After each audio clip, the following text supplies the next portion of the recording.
देशामध्ये संविधान दिन साजरा करण्याचा निर्णय करून पंतप्रधान नरेंद्र मोदी यांनी एक प्रकारे भारतरत्न डॉक्टर बाबासाहेब आंबेडकर यांचा गौरवच केला आहे।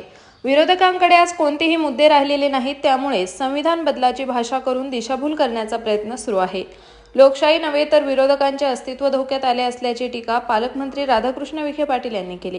लोकसभा निवडणुकीच्या पार्श्वभूमीवर रिपब्लिकन पार्टी ऑफ इंडियाच्या पदाधिकारी आणि कार्यकर्त्यांच्या बैठकीत मार्गदर्शन करताना मंत्री विखे पाटील बोलत होते।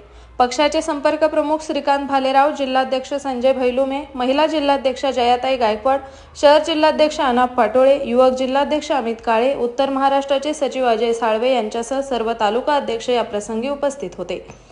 आपल्या भाषणात मंत्री विखे पाटील म्हणाले की विश्वनेते पंतप्रधान नरेंद्र मोदी यांच्या नेतृत्वाखाली मागील 10 वर्षात झालेल्या योजनारूपी कामांमुळेच देशातील सर्व समाज घटक एकत्रित आले आहेत। आठवले साहेबांसारख्या नेतृत्वाला देशपातळीवर काम करण्याची संधी दिली। त्यांच्या मार्गदर्शनाखाली सामाजिक न्याय आणि अधिकारिता मंत्रालयाच्या माध्यमातून राष्ट्रीय वयोश्री योजना यशस्वीपणे राबवली गेली। नगर जिल्हा या योजनेत अग्रस्थानी राहिला असल्याचे त्यांनी सांगितले।